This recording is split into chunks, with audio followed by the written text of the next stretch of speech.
Hello, welcome to Mandala Studios. This is our video on making a severed head, part 2, moulding.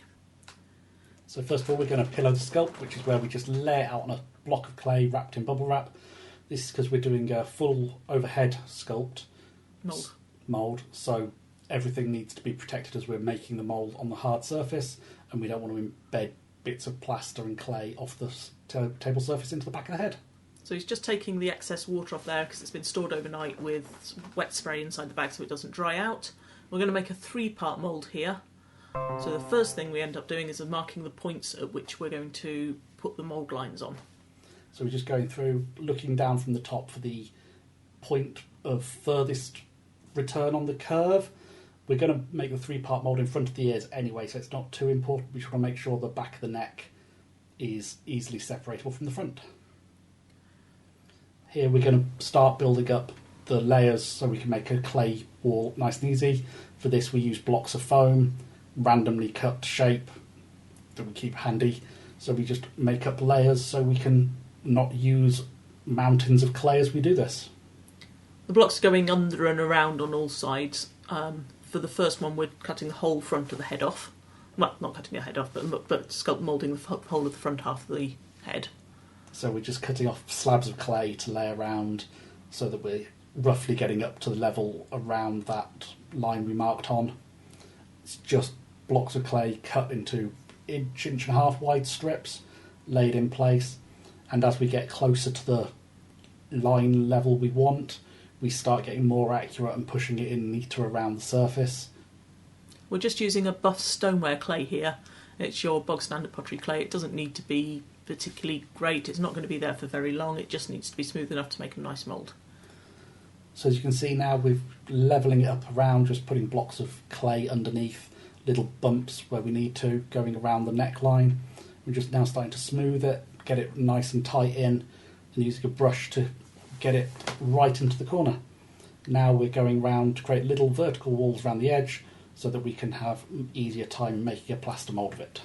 We're also going to be putting keys in. I'm not sure, I think you've done that. That's what you was just doing there. Yeah, putting the keys in so that you can see them in this shot here, so that when we make the back 2 parts of the mould, they will slot into those and everything will latch together nicely.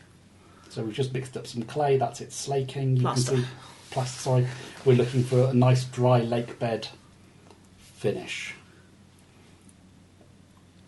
There we go, so we're squeezing it through our hands to get any lumps out and then brushing it on. It's quite a runny plaster for this one because this is your first coat. It needs to catch all the details. We need to make sure it coats everything on the head. And if you notice we switch sides halfway through there, we like to do that because if one person's got a systematic error of never getting underneath an ear or something, the other person's unlikely to have the same error, so by switching sides halfway through we stand a better chance of not making the same mistakes twice. Yeah, I mean, traditionally I think Wookie gets plaster on there faster than I do. I catch a different set of details to Wookie. Now we're building up scrim layers, where we just mix up some plaster again, add some Hessian scrim into it, then lay it over the mask for some tensile strength. We fold it over and get a nice thicker edge around the surface. And then we're just brushing over the top with a random paintbrush because I like a vaguely smooth but not perfectly smooth finish.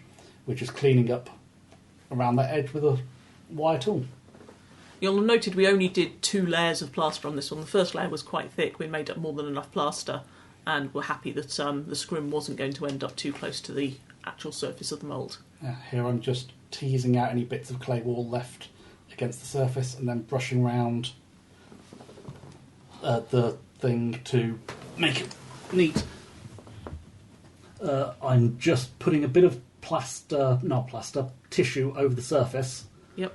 So that the scraping we're about to do around the edge doesn't put any plaster dust and chunks onto the surface. So a bit of wet tissue and a bit of cling film just protect us against that. Yeah, that rasping has to be done well. It's easier to do when the plaster is still quite soft. Now we lay the sculpt down again, mark off the line and start building another set of walls. Just exactly the same as before, only we didn't have a layering up of foam to get the wall along the back line of the head. Didn't need it because the angle didn't require horizontal pressure. So we've shown putting the keys in. We've also added some pry points at this point. So there's pry points on the left, And you see we're just putting some Vaseline on the plaster and then a quick spray of mac wax to make sure everything gets caught.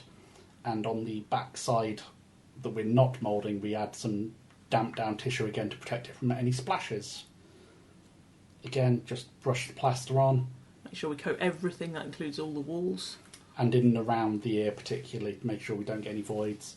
If you notice, this time I'm doing it by myself, there's just not quite enough room to have two people working on this at a time. And this time I think we also we do 3 layers rather than 2 for this one, I think. Yeah. And that's just because we didn't quite make up enough plaster, so it just felt a bit thin in comparison to the front. Again, just cleaning up the edges with a wire tool, rasping the far edge, and onto the third part. Again, just making walls around the edge to make it nice and easy to dump plaster in without it going past the seam lines and locking the whole mould together. We've added a couple of pry points there. They don't go the full depth of the plaster, obviously, because then you'd have a hole in your mould. Just enough to make sure you can actually open it once it's done.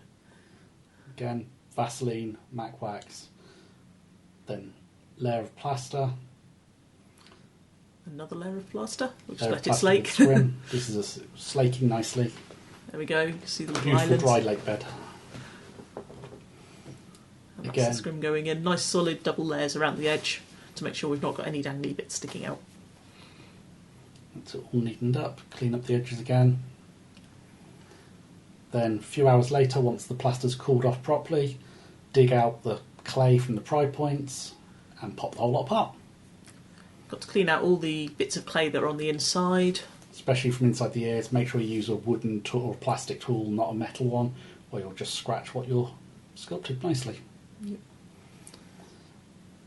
Then off to the outside where we pressure wash it clean. This isn't a very high pressure washer, there's no chance of it destroying any of the details. Just getting rid of any last bits of clay and any of the Vaseline and mac wax from the mould edges.